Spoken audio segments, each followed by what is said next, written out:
महाभारत की एक ऐसी प्रेम कथा जिसमें श्राप है, विरह है, युद्ध है और अंत में है भारतवर्ष का जन्म। सुनिए दुष्यंत, शकुंतला और सम्राट भरत की दिव्य गाथा। पुराणों के अनुसार ब्रह्मा जी से अत्रि, अत्रि से चंद्रमा, चंद्रमा से बुध और बुध से ईलानंदन पुरुरवा का जन्म हुआ। पुरुरवा से आयु, आयु से राजा नहुष और नहुष से ययाति उत्पन्न हुए। ययाति से पुरु हुए, पुरु के वंश में भरत और भरत के कुल में राजा कुरु हुए। कुरु के वंश में शांतनु का जन्म हुआ। शांतनु से गंगानंदन भीष्म उत्पन्न हुए। उनके दो छोटे भाई और थे, चित्रांगद और विचित्रवीर्य। ये शांतनु से सत्यवती के गर्भ से उत्पन्न हुए थे।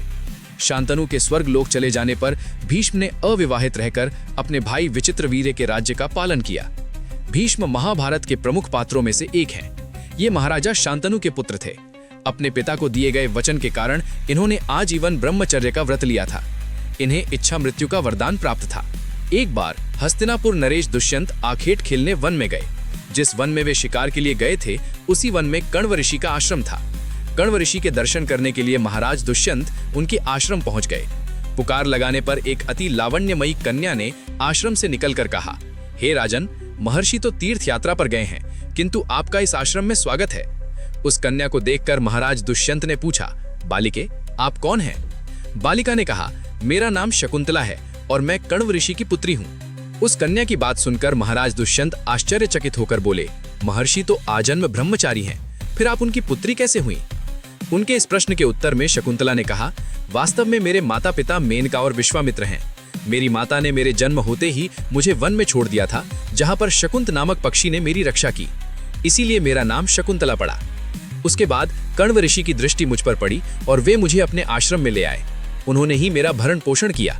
जन्म देने वाला, पोषण करने वाला तथा अन्न देने वाला, ये तीनों ही पिता कहे जाते हैं। इस प्रकार कण्व ऋषि मेरे पिता हुए। शकुंतला के वचनों को सुनकर महाराज दुष्यंत ने कहा, शकुंतले, तुम क्षत्रिय कन्या हो। यदि तुम्हें किसी प्रकार की आपत्ति ना हो तो मैं तुमसे विवाह करना चाहता हूँ। शकुंतला भी महाराज दुष्यंत पर मोहित हो चुकी थी, अतएव उसने अपनी स्वीकृति प्रदान कर दी। दोनों ने गंधर्व विवाह कर लिया। कुछ काल महाराज दुष्यंत ने शकुंतला के साथ विहार करते हुए वन में ही व्यतीत किया। फिर एक दिन वे शकुंतला से बोले, प्रियतमे, मुझे अब अपना राज्य कार्य देखने के लिए हस्तिनापुर प्रस्थान करना होगा। महर्षि कण्व के तीर्थ यात्रा से लौट आने पर मैं तुम्हें यहाँ से विदा कराकर अपने राजभवन में ले जाऊंगा। इतना कहकर महाराज ने शकुंतला को अपने प्रेम के प्रतीक के रूप में अपनी स्वर्ण मुद्रिका दी और हस्तिनापुर चले गए। एक दिन उसके आश्रम में दुर्वासा ऋषि पधारे। महाराज दुष्यंत के विरह में लीन होने के कारण शकुंतला को उनके आगमन का ज्ञान भी नहीं हुआ और उसने दुर्वासा ऋषि का यथोचित स्वागत सत्कार नहीं किया। दुर्वासा ऋषि ने इसे अपना अपमान समझा और क्रोधित होकर बोले, बालिके, मैं तुझे शाप देता हूँ कि जिस किसी के ध्यान में लीन होकर तूने मेरा निरादर किया है, वो तुझे भूल जाएगा। दुर्वासा ऋषि के शाप को सुनकर शकुंतला का ध्यान टूटा और वो उनके चरणों में गिरकर क्षमा प्रार्थना करने लगी। शकुंतला के क्षमा प्रार्थना से द्रवित होकर दुर्वासा ऋषि ने कहा, अच्छा, यदि तेरे पास उसका कोई प्रेम चिन्ह होगा तो उस चिन्ह को देख, उसे तेरी स्मृति आ आएगी। महाराज दुष्यंत से विवाह से शकुंतला गर्भवती हो गई थी। कुछ काल पश्चात कण्व ऋषि तीर्थ यात्रा से लौटे, तब शकुंतला ने महाराज दुष्यंत के साथ अपने गंधर्व विवाह के विषय में बताया। इस पर महर्षि कण्व ने कहा, पुत्री, विवाहित कन्या का पिता के घर में रहना उचित नहीं है। अब तेरे पति का घर ही तेरा घर है। इतना कहकर महर्षि ने शकुंतला को अपने शिष्यों के साथ हस्तिनापुर भिजवा दिया। मार्ग में एक सरोवर में आचमन करते समय महाराज दुष्यंत की दी हुई शकुंतला की अंगूठी, जो कि प्रेम चिन्ह थी, सरोवर में ही गिर गई। उस अंगूठी को एक मछली ने निगल लिया। जिस मछली ने शकुंतला की अंगूठी को निगल लिया था, एक दिन वो एक मछुआरे के जाल में आ फंसी। जब मछुआरे ने उसे काटा तो उसके पेट अंगूठी निकली। मछुआरे ने उस अंगूठी को महाराज दुष्यंत के पास भेंट के रूप में भेज दिया। अंगूठी को देखते ही महाराज को शकुंतला का स्मरण आया और वे अपने कृत्य पर पश्चाताप करने लगे।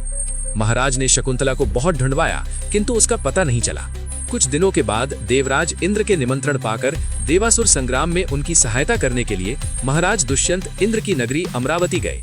संग्राम में विजय प्राप्त करने के पश्चात जब वे आकाश मार्ग से हस्तिनापुर लौट रहे थे तो मार्ग में उन्हें कश्यप ऋषि का आश्रम दृष्टिगत हुआ। उनके दर्शनों के लिए वे वहां रुक गए। आश्रम में एक सुंदर बालक एक भयंकर सिंह के साथ खेल रहा था। मेनका ने शकुंतला को कश्यप ऋषि के पास लाकर छोड़ा था तथा वो बालक शकुंतला का ही पुत्र था। उस बालक को देखकर महाराज के हृदय में प्रेम की भावना उमड़ पड़ी।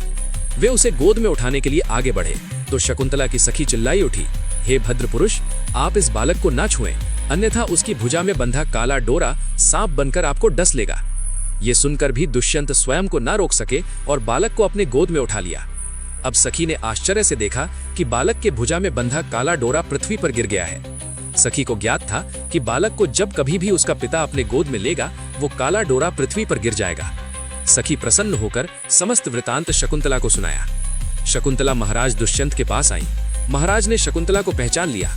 उन्होंने अपने कृत्य के लिए शकुंतला से क्षमा प्रार्थना किया और कश्यप ऋषि की आज्ञा लेकर उसे अपने पुत्र सहित अपने साथ हस्तिनापुर ले आए। महाराज दुष्यंत और शकुंतला के उस पुत्र का नाम भरत था। बाद में वे भरत महान प्रतापी सम्राट बने और उन्हीं के नाम पर हमारे देश का नाम भारतवर्ष हुआ। अगर आपको ये वीडियो पसंद आया हो तो कृपया लाइक करें, सब्सक्राइब करें ताकि आने वाले वीडियो आपके पास बहुत जल्दी पहुंच सके।